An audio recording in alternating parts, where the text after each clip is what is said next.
Derek Lauren Jogi, tumindig hindi ako papayag sa comeback project nila Gerald at Kim. Hindi ako papayag sa comeback project nila matapos ang sunod-sunod na bulong-bulungan ukol sa posibilidad ng reunion project ng dating tambalang Kim Chiu at Gerald Anderson. Nagsalita na sa wakas ang head of ABS-CBN TV production, si Derek Lauren Jogi, at ang kanyang pahayag ay isang matigas na hindi. Walang balik tambalan. Sa isang closed-door media roundtable nitong linggo, kinumpirma ni Jogi na may mungkahi umano si Gerald Anderson ukol sa muling pagtatambal nila ni Kim sa isang drama series o pelikula. Ngunit ayon sa kanya, hindi kailanman naging bahagi ng plano ng network ang comeback tandem ni Kim at Gerald, at bilang head of content, hindi ako papayag sa ganitong setup na hindi malinaw ang intensyon at pwedeng makasakit muli. Dagdag pa ni Derek Lauren, ayaw niyang isugal ang emosyonal na kapakanan ng kanyang mga artista, lalo na kung may kasaysayan ng hindi magandang paghiwalay o kontrobersiya sa pagitan ng dalawang panig. Pero malayo ang loob, hindi pa nagbibigay ng opisyal na pahayag si Kim Chiu tungkol sa balitang ito. Ngunit ilang malalapit na kaibigan ng aktres ang nagsabing ayaw na raw talagang balikan ni Kim ang past. Sa kabila ng pagiging professional, hindi raw niya nais pang makatrabaho si Gerald, lalo na matapos ang kontrobersyang lumutang noong 2020-2021. Gerald patuloy ang pag-push. Samantala, ayon sa insider, si Gerald mismo ang nagpakita ng interes para sa isang muling proyektong kasama si Kim. May ilang producers umano na sinubukang i-pitch ito bilang closure project, isang oportunidad na pakalmahin ang fans at ibalik ang kilig. Pero mukhang sarado na ang pinto, at hindi lang kay Kim kundi sa mismong management ng ABS-CBN. Reaksyon ng fans, buti na lang nagulantang ang Kim Emerald fans, ngunit karamihan sa kanila ay tila nakahinga ng maluwag. We love the classic tandem, pero hindi na healthy. Tama lang yan. Salamat Derek Lauren for protecting Kim. She deserves peace. Sana tuloy-tuloy na ang solo growth ni Kim. She's more than just half of the love team. Industry stand. Isang desisyon na may bigat para kay Jogi. Ang pagpapasya ay hindi lamang tungkol sa ratings of fan service, kundi sa long-term vision ng network. Aniya, we're in the business of storytelling, but also in the business of taking care of our talents. At sa kabilang banda, light banter torn sets, Vice Ganda jabs at Kim Chiu amid dinner date rumors. Vice Ganda playful jabs, you deserve love and happily ever afters. Sa isang kamakailang episode ng Showtime, hindi napigilan ng komedyante host na si Vice Ganda ang pagkutsa sa co-host na si Kim Chiu na tila tumutukoy sa kanyang dating buhay matapos makita si Kim sa isang dinner date noong nakaraang gabi. Sa isang magaan na segment, diretsong sinabi ni Vice na si Kim ay deserves the best, deserves love, na magpapahayag ng viral moment of genuine admiration.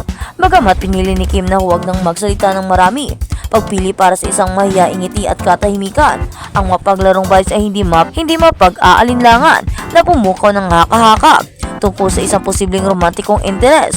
Punong-puno ang social media ng mga larawan at bulungan ni Kim na lumabas para sa hapunan kasamang isang mahal, ngunit hindi pa niya kinumpirma ang anumang pag-iibigan. Itinuro ng mga indanong na tagahanga na si Kim ay nananatiling tahimik. Nang tinukso ito sa ere na nagpadala ng isang malakas na mensahe sa kanyang tahimik na tugon, online chatter suggested Vice teasing, meron na akong iba, nauna ka lang.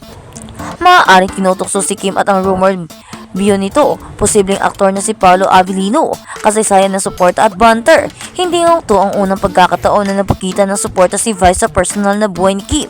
Sa rumored breakup nila ni Sian Lim, pinastigla siya ni Vice sa publiko na nagsabing maganda ka, mabuti kang tao, you deserve the best, you deserve the love.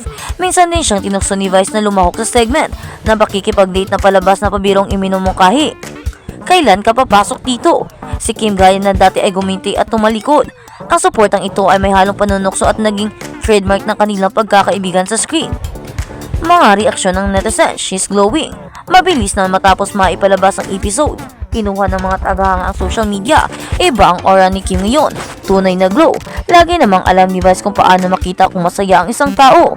Ang ilang mga maaanghang mga post ay nagbibigay ng credibility or kredito kay Vice sa banayad na pagkikita sa kanyang namumuong pag-ibigan, haba ang iba ay tila ipinagdidiriwang lamang ang pakikipag-ibigan at pagmamahal sa lilim na dinamika sa pagitan ng host at co-host. Ano ang kahulugan nito para sa pribadong buhay ni Kim at on-screen chemistry?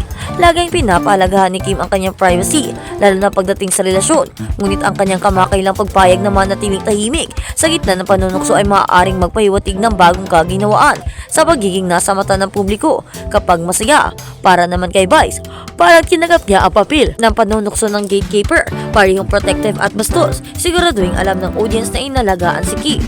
Ang resulta isang nakakapris kung sandali ang tunay na koneksyon at nakakatuwang pagbibiro sa live na TV na labis na ikinatuwa ng kanilang mga manonood.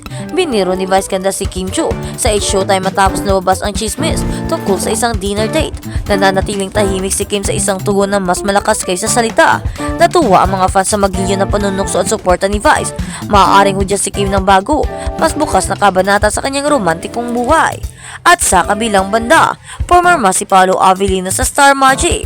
Kapamilya actor Paolo Avellino remains sa kapamilya as he joins ABS-CBN Premier Talent Agency Star Magic.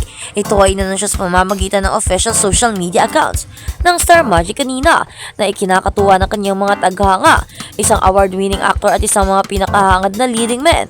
Ang mga detalye na paparating na story sa ABS-CBN ay hindi pa ipinubunyag ng Star Magic sa pagsusulat, ngunit ang puso ng mga taghanga ay tiyak na mahuli muli. Bilang isa sa pinaka-in-demand na kapamilya stars ngayon, ipinapakita ni Paolo ang kanyang walang kahirap-hirap na kakayahan sa pagganap ng iba't ibang genre at gayon din ang kanyang napakalakas na karisma. Mula sa mga nakakaakit na mga papel na ginampanan ng kanyang karakter hanggang sa romantikong comedy na heart-stealer personals, siniguradong susulitin ang kapamilya star ang kanyang pagganap. Makikita naman natin kung gaano kagaling si Paolo Avellino. Aside sa kanyang beautiful face, ay sobra talagang nakakainganyo ang kanyang mga acting at sobrang gwapo niya rin kung tignan, lalo na kahit hindi sa kamera. Ang kanyang kamakailang box office hit My Love Will Make You Disappear ay isang patunay na versatility ni Paolo bilang aktor. Nagpapahayag ng pananabik ang mga taghanga ng kapamilya star matapos ang makita ang anunsyo sa social media account ng Star Magic. Ibinahagi ng ilan sa kanila kung paano nila inaabangan ang upcoming series na gagawin niya.